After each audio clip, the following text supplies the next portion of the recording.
Sign up to the SBR Network and use your free daily bet points to earn real-world prizes. Click on the page and start winning now.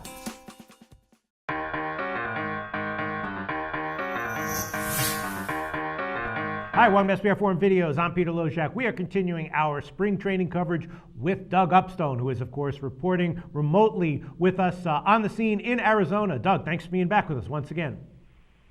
Peter, my pleasure to be back, and here we are today in Surprise, Arizona, the home of Texas and Kansas City, and today we're here to see Texas and the Oakland A's, and Texas is ahead presently in the seventh inning, 5-1. Okay, sounds good. The first team we're going to talk about is Oakland, and we already discussed them once so far this spring training, and you know they were a very profitable team last year, both at home and on the road. They didn't really do it with flashy play, so that's why they sort of were a little bit undervalued, despite the fact that they were a winning team last year. They had the number 6 bullpen. They have a good bullpen, a not explosive but serviceable offense, and they had a decent starting staff. And the question is, looking ahead to next year, are they going to be undervalued again? Maybe so. Bartolo Colon was their top pitcher in terms of money last year. He was plus 9 units. He's gone. That guy Straley, though, was also good. He's plus 5 units. He's back. What's your take on which pitchers we might want to tail for Oakland this year?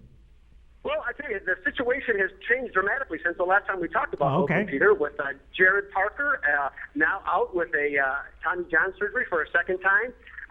Griffin, A.J. Griffin is out now also at least until May with a bad elbow, and Scott Kazmir, their pickup, is also battling injuries. Uh-oh. So they're having to go a different direction right now and looking for some additional starters.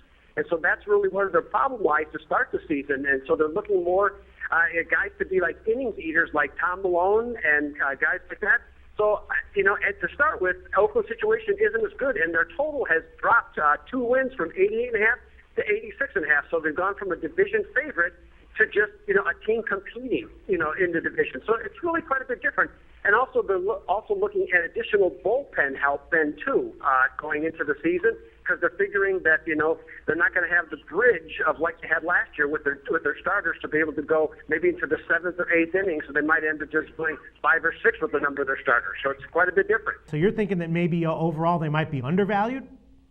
Overvalued? I think right now it's hard to say. I think early in the season I think we're looking at a 500 team, to start the season, and just in general. And I think ultimately how their season is going to play out would be based upon what they did last year, which is last year, as always, they always beat the National League.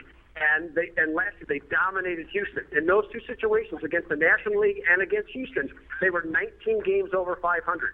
So I'm thinking if they can be at least 15 games over 500 against that situation, and then, just say figuratively, if they can be 2 or 3 games over 500, that gets them close to 90 wins right there, which I think is possible for this team to do, because their offense, I think, will still be good enough to score somewhere in the neighborhood, of a top 10 offense. Yeah, let's talk about their offense for a second. So obviously their starting rotation is taking a hit, and now we have some questions about their bullpen. Is their offense, strong enough? Is there enough pop in the lineup to be able to bail them out fairly regularly, or is it looking like a sluggish offense that's going to be, I think there's enough pop in the offense, and I think that and they just generate ways to score runs. So I think that's the big thing.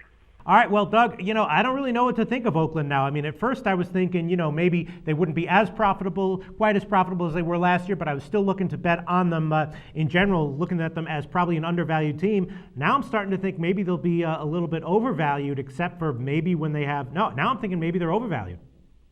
Yeah, I think we just have to wait and see how the pitching plays out, quite honestly. I still think that they're a solid bet to get to, because they're down to 86.5 wins.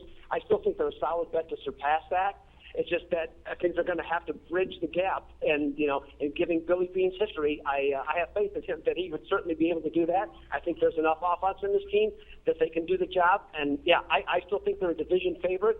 It's not as clear cut as it was 3 weeks ago. Right, yeah, that's a good point. Betting on a Billy Beane team is always something that's hard to argue against. All right, thanks so much, Doug.